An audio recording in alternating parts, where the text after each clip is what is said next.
Welcome everybody. Hope everybody's having a nice summer evening. From my understanding, somebody reported that there was over 1,000 reports of record lows here in the last couple of days. All right, we'll get started here in a minute. Let everybody get in.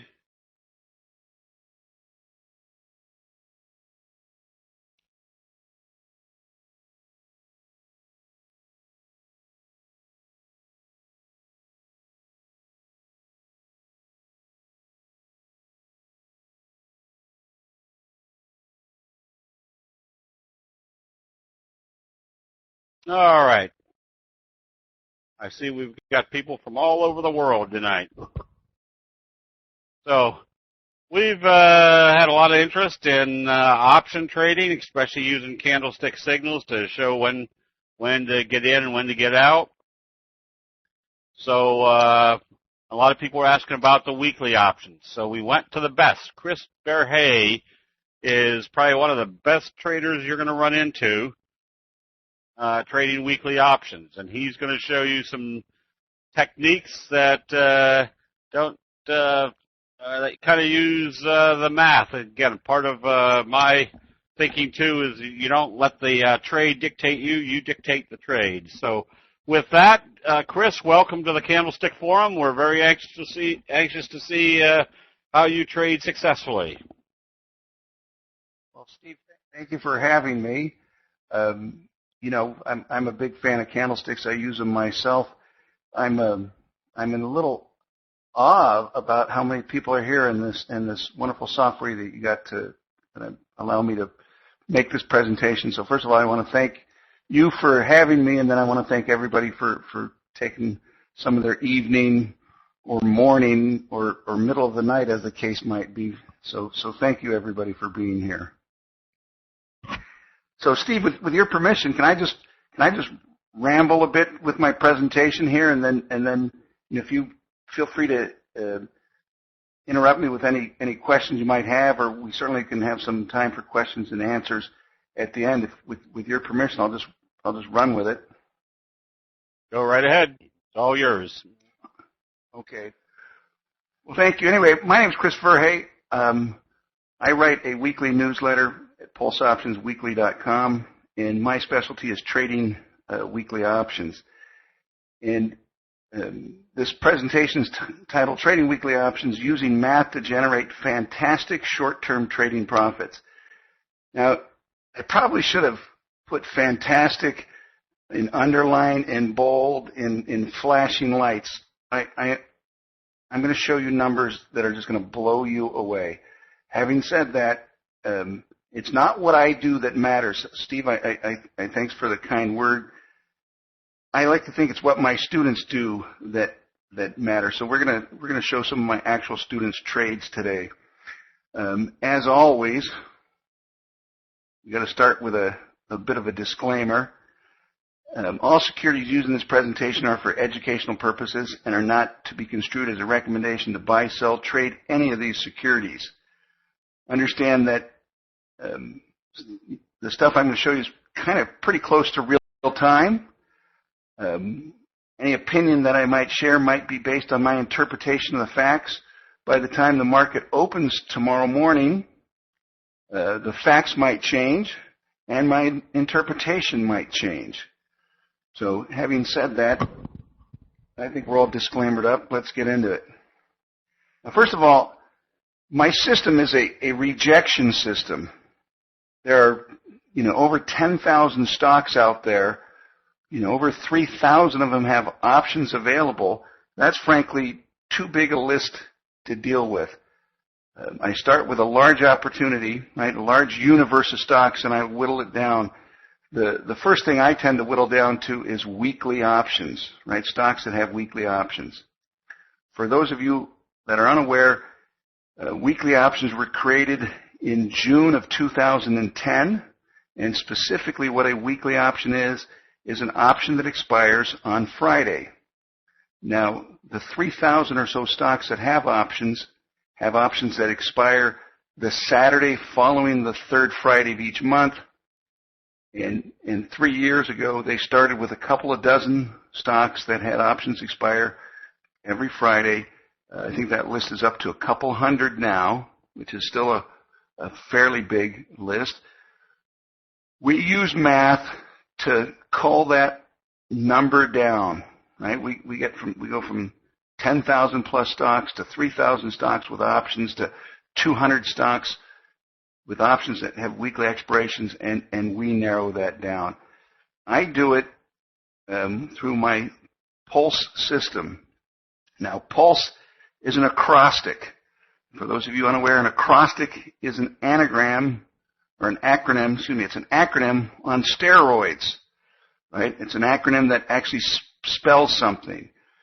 So Pulse stands for P, profit potential, U, upside reward, L, low risk, S, setups and strategies, E, events, entries, and exits. Right? And the Pulse system, what I do, again, I write a weekly newsletter. I have a watch list. It has probably about 20 or 30 stocks on it that have pretty good math. And then I take the best stocks, which I call my top 5 plus or minus. It's been as small as one stock, and it's been probably as large as maybe 13 stocks. I think this week's list was roughly 9 stocks. I then write about the top 5 stocks, giving specific things for you to look at. The newsletter is published late Saturday evenings, and I'm making picks for the very next week.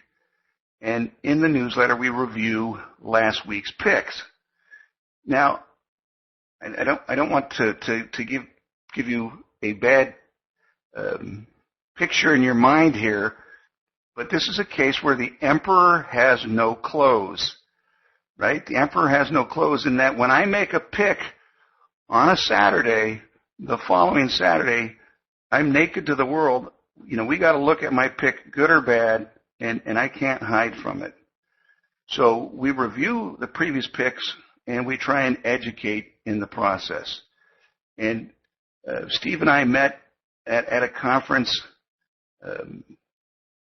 about 4 or 5 months ago. I'm certainly impressed with what he does, and I'm a big believer in candlesticks, and I'm a big believer in the fact that I don't know as much as I need to know about candlesticks. And we kind of hit it off, and so I thank him for inviting me here. Now, we're going to look at each of these sort of little bit by little bit, and we'll get into them, all of them combined. So this is a slide from earlier this week, right? This is potash. This is a potash $35 put. Now, I've highlighted a couple things. First of all, I want to show you the potential profit. Now, I have to tell you, potash was not one of my top 5 picks. Right? When I knew I was going to be making this presentation, and I didn't wait till the last minute to do it, and so I wanted to get some slides together. And Tuesday, potash came through, and as you can see here, if you look closely, and I've not used this software before. Let me see if I can't. Yeah, I can move my mouse. What we got in the upper left here is what the stock closed at on Tuesday, the change from the previous day, and the percentage move. Right, and the box just underneath that, we have the previous close. This option closed at 3 cents. It actually opened at $5.81, which would be a 19,000% move overnight, and it closed at $3.35 for an 11,066.67% move overnight. Now,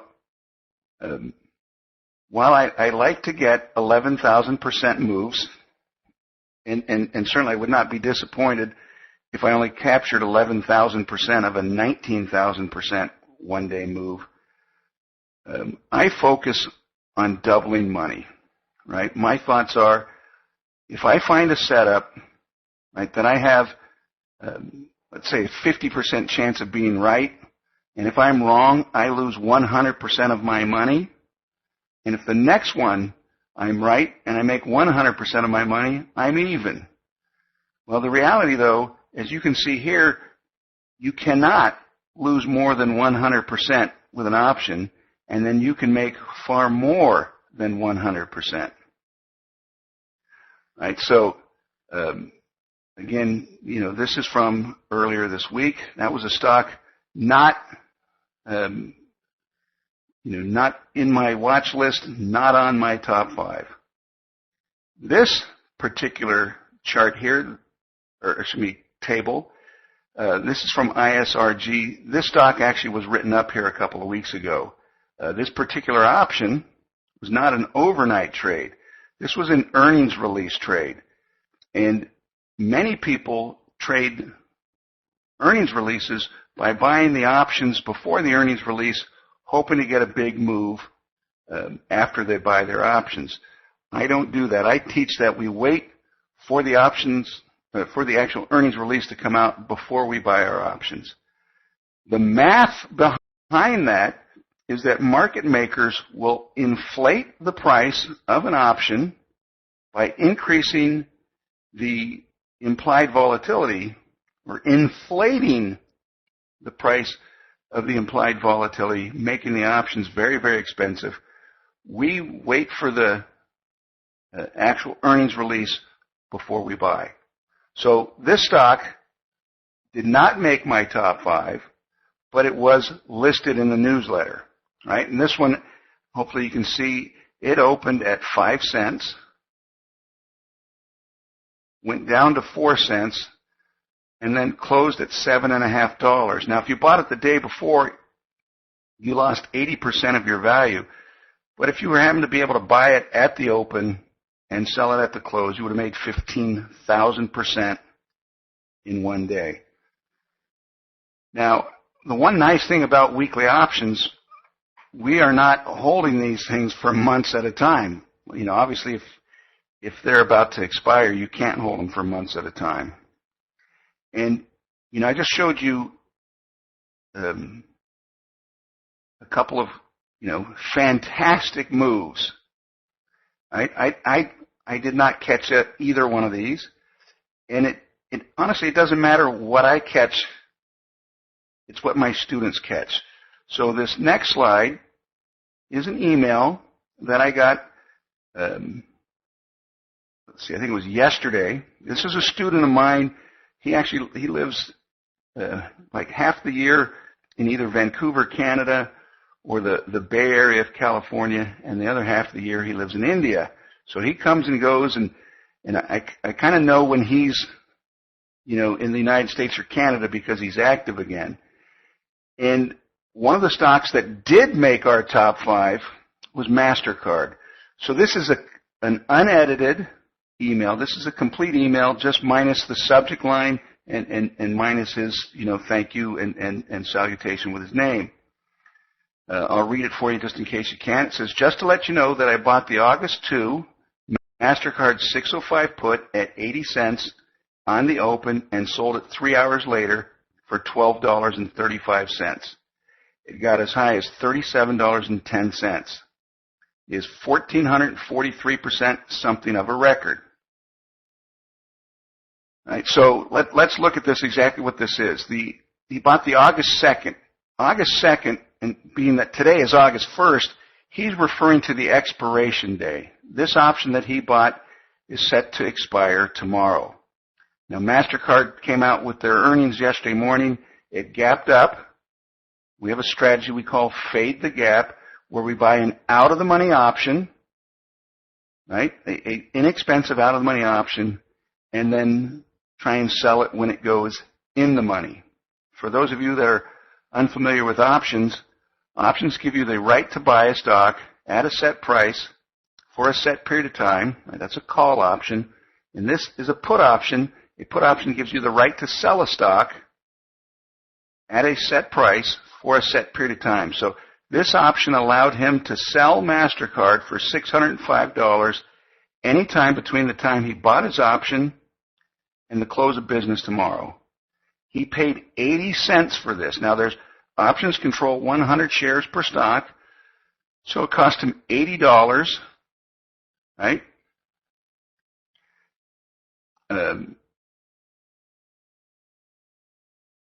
He then sold it 3 hours later for $12.35. Right? $12.35 is $1,235. And then he mentioned that it went as high as $3,710. Understand that he left a lot of money on the table. He could have, is this a record? 1,443% in 3 hours. By no means, it's not a record, but it is this week, and so I thought it was a great example of a stock that made my top 5 that I mapped out a strategy to buy an option on if MasterCard did a certain thing, which MasterCard did do. And anyway, this shows the potential, right? And so now, having said that, he did not buy the best option. He bought the 605 put. Here's the 600 put. It opened at only 25 cents. It did not go up to $37.10 like the other. It actually went up to $31.55. But it's the open to the high on this particular option was over 12,000% for the day. And that still was not the best option. Here's the 575 put that opened at 2 cents and went to $10. Right? So that's actually over 50,000% in one day. Understand that you don't need a lot of money. A 2-cent option is $2 a contract. I would hazard to guess you'll probably pay more in commissions to buy this option than you'll buy the actual options, right? And if you have an account of under $25,000, you can trade these. You can only trade so many per week. Then you got to kind of cool your jets and whatnot. But you don't need a huge amount of money, right? So there's a lot of potential. The upside reward is there. We look and we really only count trades that make a minimum of 100%. Right? So their upside reward is definitely there. We feel that there is low risk because many of these options, as I just showed you on this 575 put, cost only 2 cents per share. Now, I want to make sure everybody knows one thing. I talk about penny-priced options, right? Penny-priced options. And to me, a penny-priced option isn't necessarily an option that's 2 cents. The option that my student bought for 80 cents, that's a penny-priced option as well. Penny-priced options, as I define it, is an option that the bid-ask spread can be as low as a penny, right? In the old days, when I started trading options were traded in eighths and quarters, right? These are fractions, 12.5 cents and 25 cents minimum between the bid and ask. The market expanded, so they were traded in sixteenths, which was 6 1/4 cents. Then we went decimal, and they went to nickels and dimes. Right? A number of years ago, they went to pennies. Right? So we might find an option that bid is 64 cents and ask is 65 cents. I call that a penny-priced option. Right? And so one of the part of my rejection system, right, is to avoid stocks that the bid-ask spread on their options are too wide. I don't want to buy an option for 50 cents ask and have bid be 1/4 and then have that option double, right, so that it's now $1 ask and 50 cents bid. You'd break even at that point in time, right? I don't want to buy an option that's 50 cents ask and 1/4 bid and then say change my mind and lose half my money because I changed my mind. If I buy an option for 50 cents, I want bid like maybe to be no less than 45 cents. I prefer it when it's 48 or 49 cents. And so if I change my mind, there's just a small amount of money at risk from the bid-ask spread. This becomes part of the pulse system, which is PUL, right? Profit potential, upside reward, low risk. We whittle down the stocks with weekly options to a smaller amount. Now, I'm not going to get into the math right here. I don't have time. But I don't hide the math. This is not a black box system in any way, shape, or form. I will teach you all the math. Right? You have to be able to add and subtract. You have to be able to multiply. And here's the scary one. You got to learn how to divide. Right? You have to be able to divide. And I can teach you how to pick the stocks that I pick. Now, I've got years and years, decades and decades of experience. So, my newsletter, I pick them for you, but I'm more than happy to teach you so you can pick them yourself. Now, to me, this first section, right, of the newsletter, in picking stocks, it's sort of like the game Clue, right? Colonel Mustard in the living room with a knife, right? Can Colonel Mustard, in a court of law in America today, be convicted with that much evidence? And my answer is no, because he needs a motive, and you have to have the time of the crime because he might have an alibi, right? And so now we get in the next section of Pulse. This is the setups and strategies, and then the events, entry, and exit. Now, some setups are very stock specific. The MasterCard setup this week. MasterCard, in the years and years I've been writing my newsletters, it has maybe made the top 5 2, at most 3 times in all those years. It just so happened to make it this last week. It was very, very specific to the stock. Now, we will also have market-wide setups. Tomorrow morning at 8:30 Eastern Time, an hour before the market opens, the federal government will release the non-farm payroll report, right, also known as the jobs report. This number, right, happens the first Friday of each month, or usually the first Friday of each month, and it has a possibility of shocking the market. The market is expecting so many new jobs created.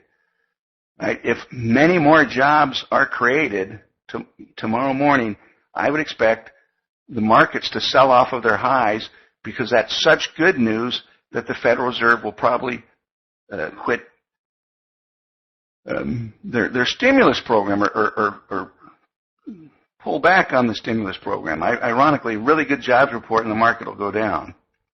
Right? I can't tell you today, and I couldn't tell you on Saturday when I wrote the newsletter, right? What was, or what will the jobs number be? I'll just tell you how to trade it, right? So the instance on MasterCard, why it was such a great setup, right? And one of the things I wrote about on MasterCard was the fact that, it's releasing its earnings, and that Visa, right, ticker V, released its earnings a week ago, and so the market had a really good idea what MasterCard was going to do. Now, additionally, MasterCard released early in the morning, and as opposed to after the close of one day where the market has, 15 hours plus to digest the news and figure out what they want to do, the market was shocked on the MasterCard. Right? Now, continuing on with the strategies, there are 3 ways to trade. Right? You can go long, wanting the market to go up. You can go short, wanting the market to go down. Right? And you can go non-directional. Now, I do not promote the selling of options. When people see when I say stock go up, stock go down, stock go sideways, a lot of times people say, oh, sideways, he's going to promote covered calls or credit spreads. Right? I'm not promoting any of these things. I simply buy options when they're cheap. Right? And again, the setups that we look for days that either the specific stock will move more than the option is pricing, or that the market, the days that many stocks will move more than the market's predicting. Non-farm payroll happens 12 times a year. Right? Yesterday was the FOMC meeting. That happens 8 times a year. 3 weeks in the future from yesterday, the minutes will be read from the FOMC. This is the Federal Open Market Committee. This is where Ben Bernanke and the Federal Reserve decide that they're not going to lower and they're not going to raise interest rates, but they release a statement. Right? And people try and read between the lines on that statement to see if they should, if the market's going up or not.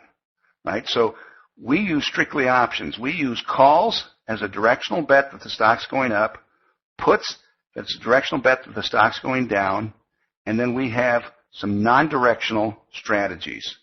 Right? A non-directional strategy is a straddle or strangle. Right? And I've got a little bit more about that here in just a bit. Let me speed it up a bit. Events, again, stock specific or market wide. Now, E is also for entry. Now, we can enter at a particular time or we can enter at a particular price. And the way we trade a non-farm payroll that comes out an hour before the market opens on a Friday is we look to buy near the close the day before.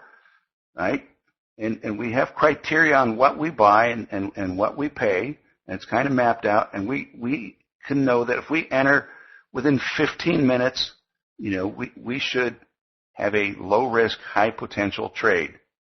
Now, other entries are based on the price. If the stock does this, then we want to enter.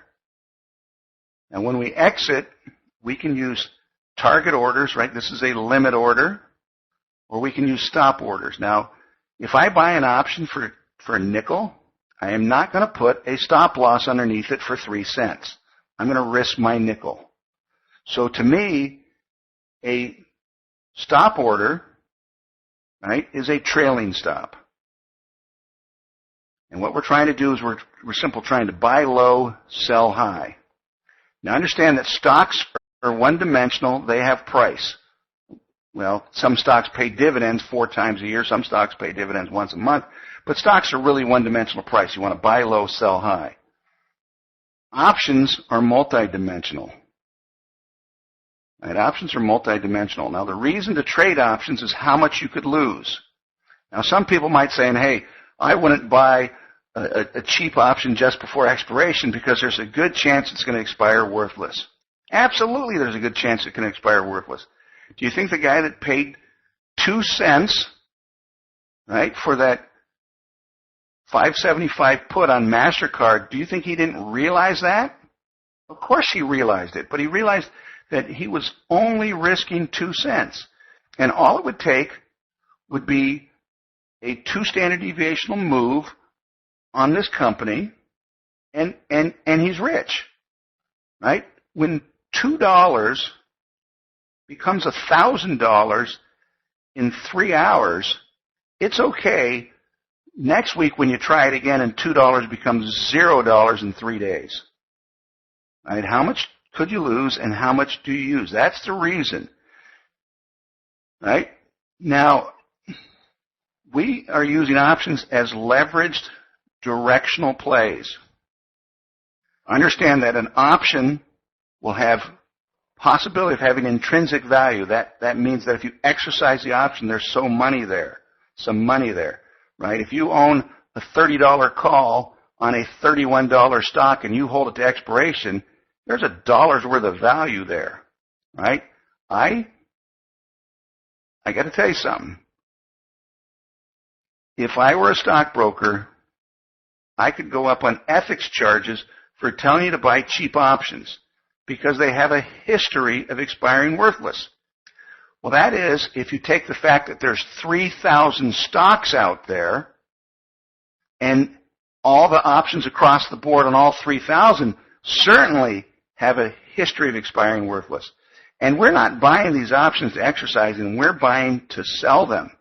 And our rejection system pulls that list down, right? That again, read my newsletter, see what I've got. You'll see how well I am at picking stocks. We'll make a believer out of you, right? But again, one of the reasons we want to buy a call because we feel the stock's going up, or we want to buy a put because we feel the stock's going down.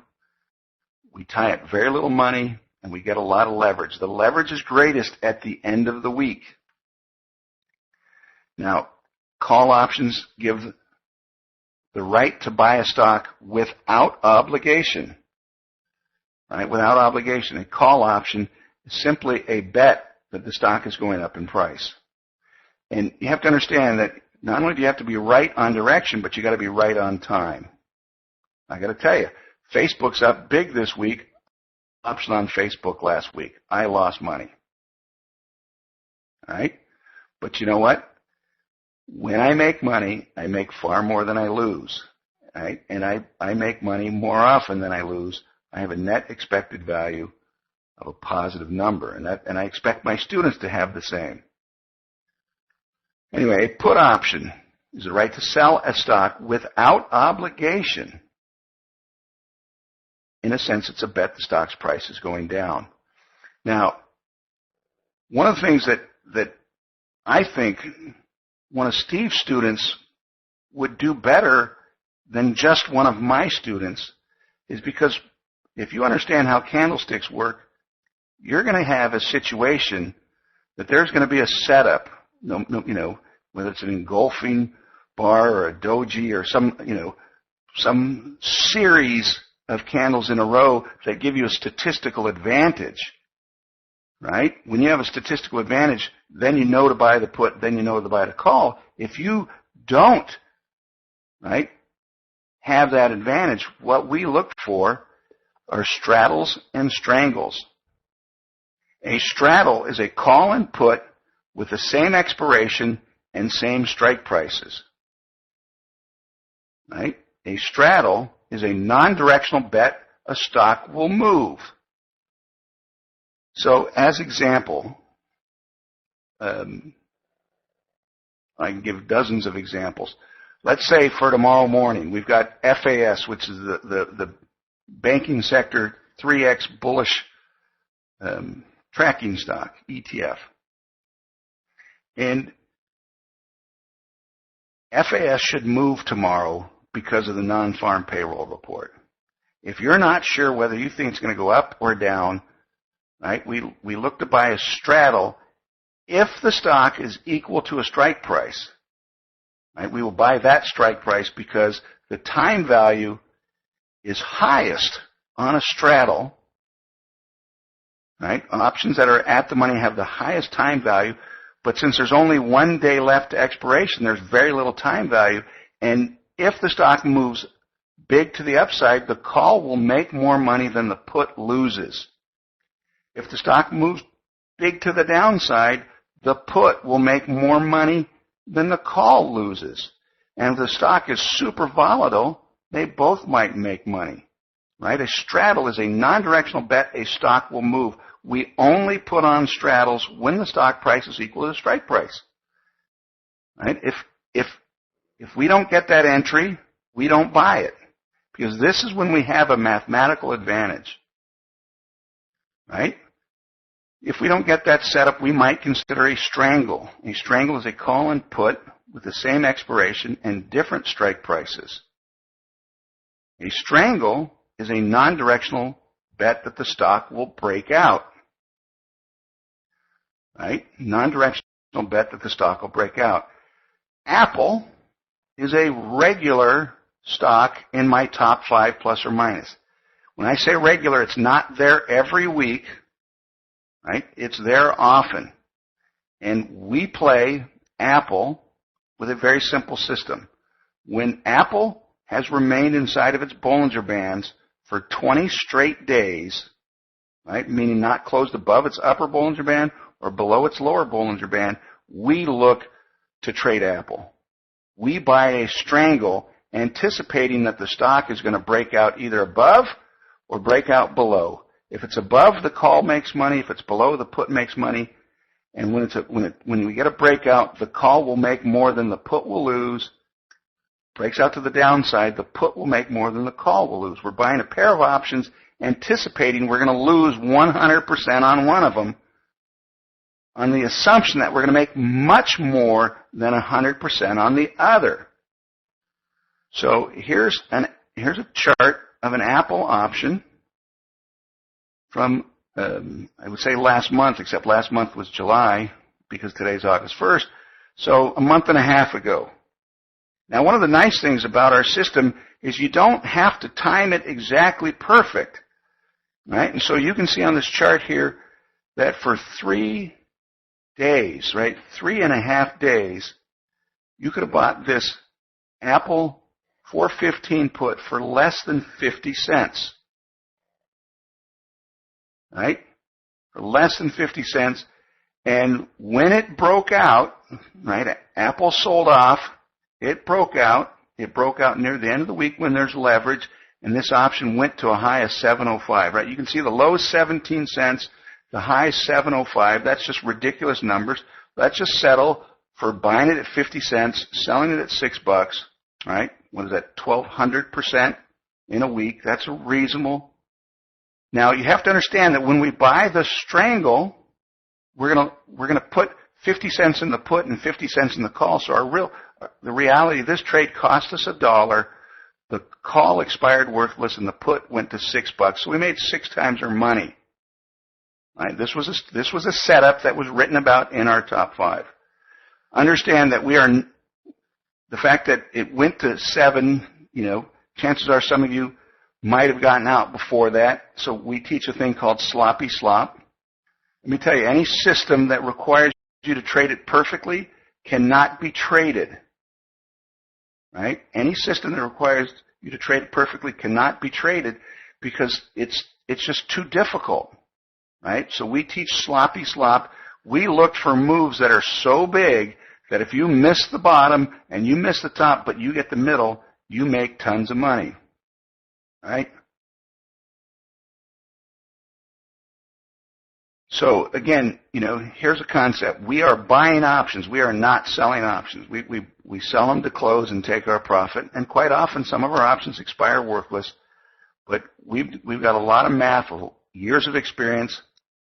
I worked for a European investment bank. I traded $2 billion, right? Billion with a B. By the way, trading $1 billion is just like trading $1 million 1,000 times over. And if you're don't know what trading $1 million like, it's just like trading $1,000 1,000 times over.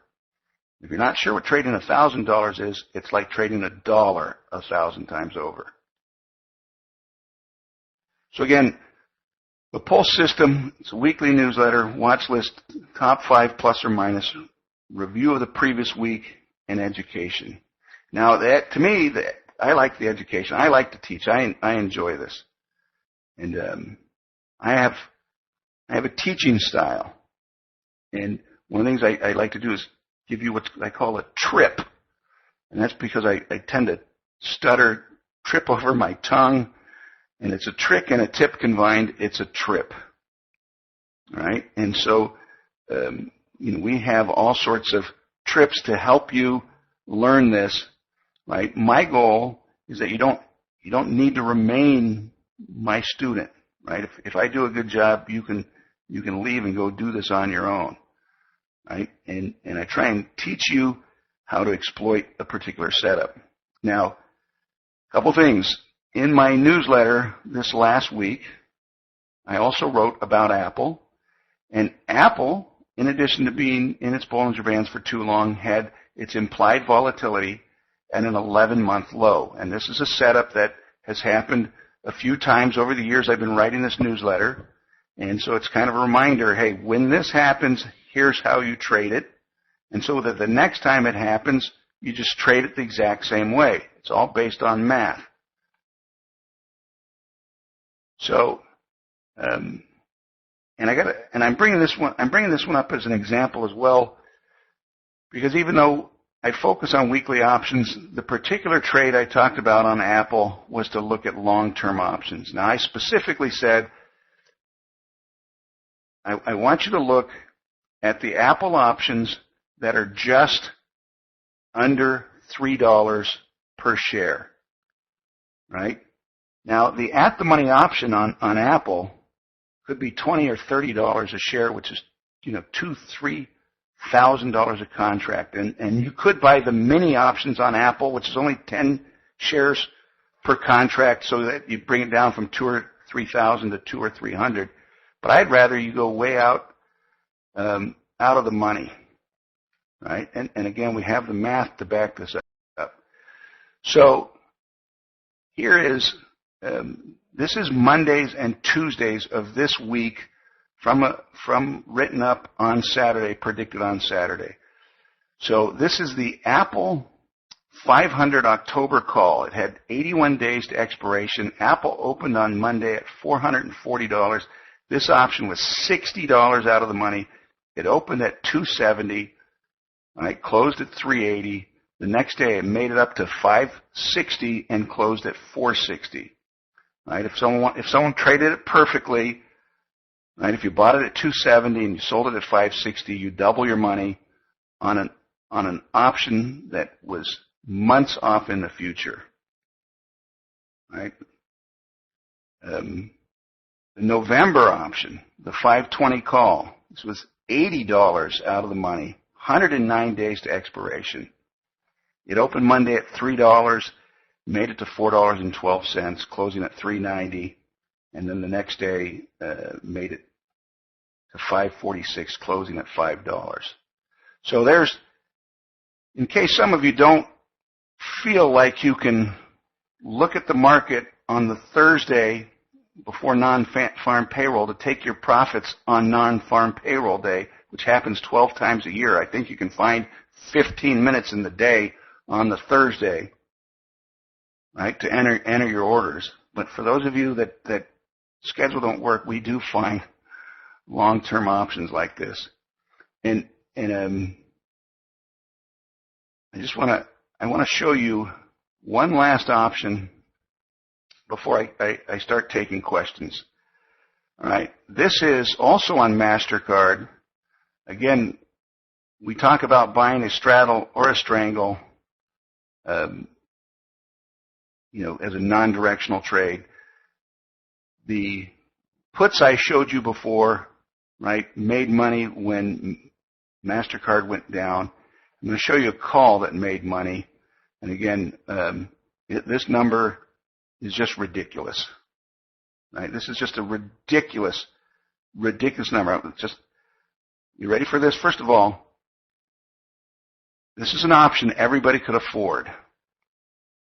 Right? This is an option that yesterday, and you can look this up because this is yesterday and today's numbers.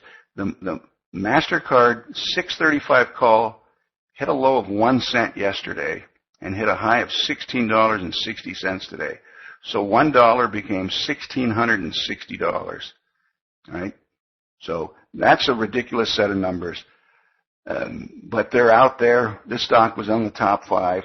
Again, our math is that we pay very little time value for our options, so they're very inexpensive, but we have models that determine when the stocks are more likely to move than another.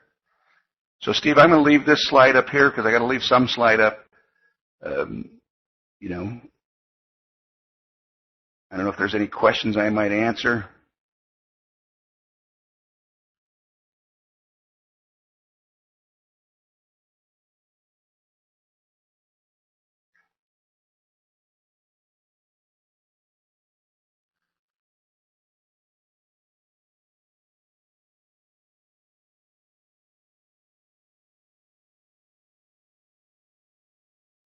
Steve, are you there? I see a bunch of questions going by, so I got one I can read. They're flying by. I see one that says, do you tell exact entry prices? So here's the concept. On a Saturday, when I write the newsletter to tell you what to do next Thursday, I pick FAS as an example.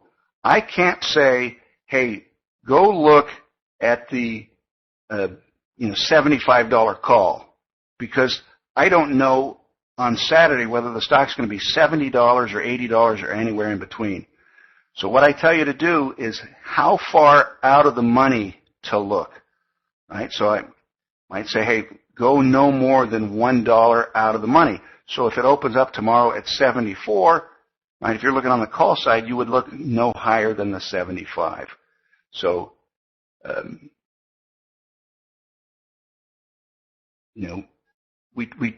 we try and give you rules. It's rules based, but there's obviously some slop in the system.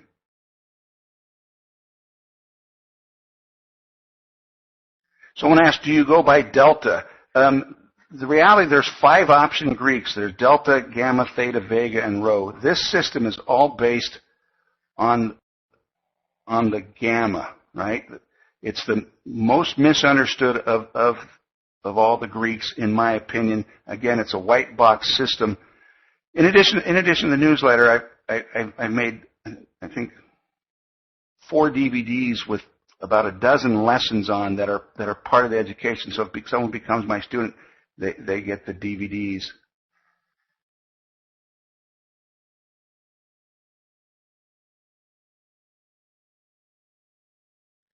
And Steve,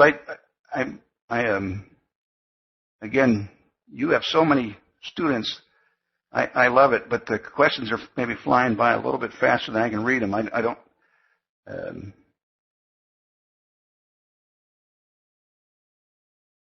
So if you're there and if there's something specifically that you think I should ask, just do whatever you can. Try to answer most of them. Let's see. Did we give them a link to where they could get to your special? That would be you. Well, we'll give them a special. I've got no problem with that. So.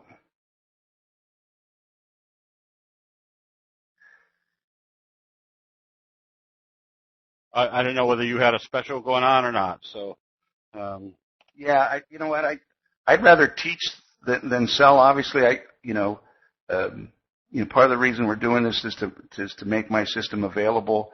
So I would say maybe you can email either the people that are interested or everybody that's online or whatnot. The newsletter.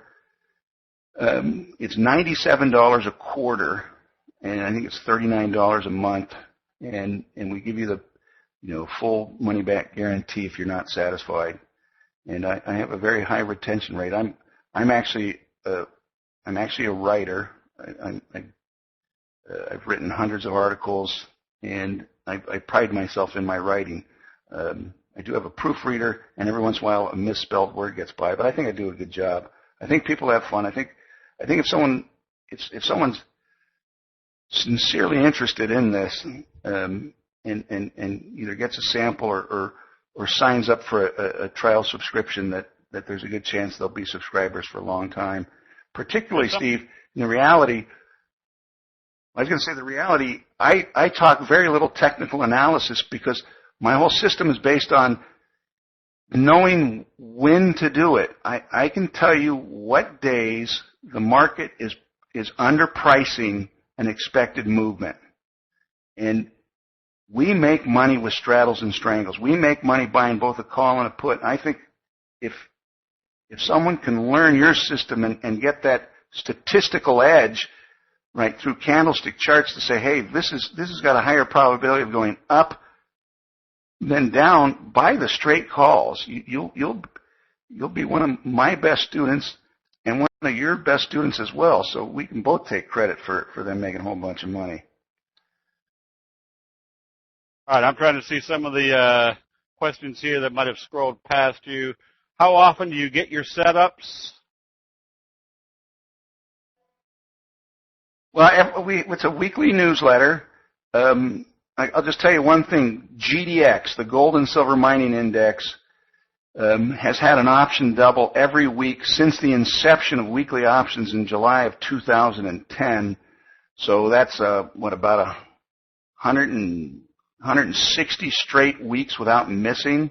So, it generally is almost always in my top 5 plus or minus. Again, Apple, my setup on Apple, I use a 20-period look back, 2 standard deviations on a daily bar. The theory being that 2 standard deviations contains 95% of a data set. 95% of 20 is 19. So law of large numbers, you should have 19 days inside a Bollinger Band, 1 day outside. And that 1 day outside could be 1 day above the high band or 1 day below the low band. And so when a stock's been in there for 20 or more days, it's due to break out. That's when we go look to put on our Apple options. So after it breaks out, it'll come off my list again until, one, it's either have its earnings released, and then we have a system to trade it on earnings, or 2, it's been inside of its Bollinger Bands for too long again. So Apple comes on and off our list. Right? FAS is almost a regular standard on our list. The reason FAS is on our list is the strike prices tend to be 50 cents apart. I call it a $75 stock. So the strike prices are 2/3 of 1% apart in distance. The average implied volatility is 48%. 48% equates to a 3% per day move.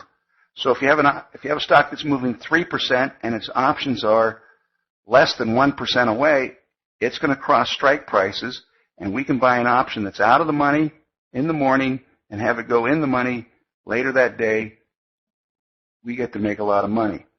And I'm going to give the keys to the kingdom here because there's probably too many questions to answer, and I apologize. So I'm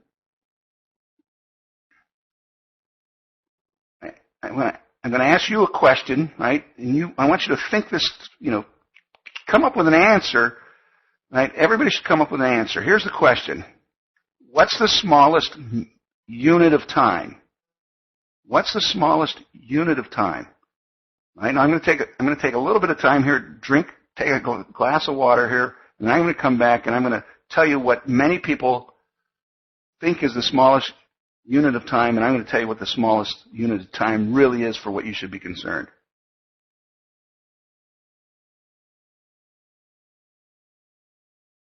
All right. Many people think it's a nanosecond. Some people think it's a millisecond. Some people think it's a second. Here's the bottom line. The smallest unit of time as far as the options are priced is a day. Right? The market makers calculate how much a stock should move from one day to the next. And when a stock opens up, goes way down, and then comes back up and forms a doji, right? Everybody on this should know what a doji is. It'll either have a top tail or a bottom tail or both. To the market maker, when you open and close at the same price, there was no real movement, right? Not to a market maker that's selling you options, but to us who are buying options, particularly when we pay very little time value because there's very little time, we're able to capture those tails. Again, my system is pretty simple. I write a weekly newsletter. I have a watch list, which is 20 to 30 stocks that have good math. I try and find the top 5 from that list. Some weeks it's 1. Some weeks it's 10. It's generally 4 to 6 setups. I'll write a page or so about each setup on why I think it's a better setup on the others and how I would suggest you consider trading it. Again, a week later, we're going to review my top 5 picks. Did they work? Right? This week's top 5 was AIG, LinkedIn, MasterCard, Whole Foods Market. Right? Those were stocks that were releasing earnings. There was tons of stocks releasing earnings. Those were the 4 we focused on. MasterCard being the big hitter. Right? LinkedIn tomorrow morning should be really exciting. The stocks with good math were Apple, Apple, FAS, Freeport-McMoRan, GDX, Halliburton, Las Vegas Sands, Silver, and VXX. Right? should know what Apple is. FAS is the 3X bullish banking stock. FCX is a copper and gold miner. GDX is the gold and silver mining index. Halliburton is an oil service company. Las Vegas Sands is a casino. Right? And there were some big moves on Las Vegas Sands today. Halliburton. Everybody should go look at Halliburton. Halliburton moved today. It made our list last week. You know, this coming week we're going to review them all. And then I'm going to have picks for next week. So that's pretty much how we do it. Again, I'll teach you how I do it. And you know, many of my students send me trades, and quite often a lot of the trades in the top 5 are student recommendations. They said, hey, look, I know a little bit about this stock, and you know, I think it's due for a move for this and that reason. If I agree about it, I write it up. Again, we are not black box.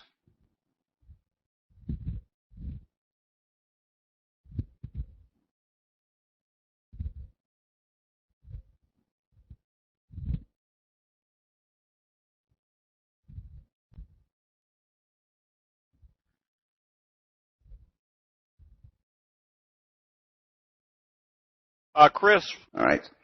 you have a website. What's your website? Should be on the bottom of this down here. It's www.pulseoptionsweekly.com. Pulse Options Weekly.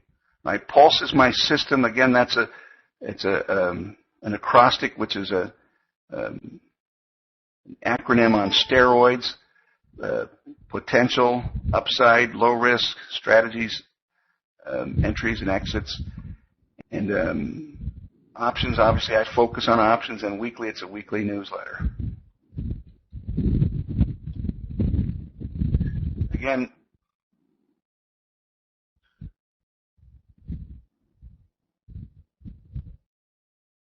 and when do you send out your newsletter? it's published on Saturdays. And, you know, sometimes it's really late on Saturdays, and sometimes it's fairly early. So I tell people, you know, expect to wake up Sunday morning and read it. You know, give you a solid day before the market opens on Monday. We focus our trades on the end of the week because the time value is less, so the options are less and the leverage is greatest. So, again, you know, the emperor has no clothes. I don't hide from stuff. I do make bad trades occasionally. Right? I'm not denying it. Just when you see how big our winners can be and how big our winners are, and we have a full guarantee. And again, I'm not exactly sure what it is. I think a typical guarantee is if I can't show you 20 options that double in 20 days, I'll give you triple your money back. So again, I don't like to sell. I'd rather teach. So. Having said that. Yeah, having said that, everybody, I mean, basically you're going to be buying information that you can add to your trading mental computer. So the worst case scenario from what Chris is saying is if you don't like his ideas and you don't like what you're looking at, he's going to give you a money back guarantee. So this is something that nobody's trying to push down your throat. It's just giving you more opportunities to see what might be a good option trade. And then if you lay candlesticks on top of it, just see if it's kind of confirming. But it's just going to be another source and another way to learn how to trade a different style of options, meaning the weeklies. And Chris does it well. So try it. The worst case scenario is you don't like it and you go on to something else. But Chris has been making good money, and from what I can see from some of his students in here, they're very pleased with the results. Yeah. And I think we do so good we should raise our price. So there, you get grandfathered in for whatever you pay. But so anyway, Steve, I thank you for allowing me to show up and I appreciate you. I look forward to meeting you, seeing you again, and thank you everybody for taking the time to be with us tonight. Well, thank you for the information again. Everybody, this is information that if you try it and like it, it's just going to be another quiver in the or arrow in the quiver to get you in the right place at the right time. John, I think this is a case where if the trading results are that good or good that you're hardly paying, you're paying 4 cups of Starbucks to find trades that can make you some big bucks. So with that, Chris, thank you very much. This was good stuff. And everybody, if you're looking for another source of where to pick up some good trades, use Chris's information. So with that, everybody have a good evening. We'll see you in the chat rooms. Thank you, Chris. This was good.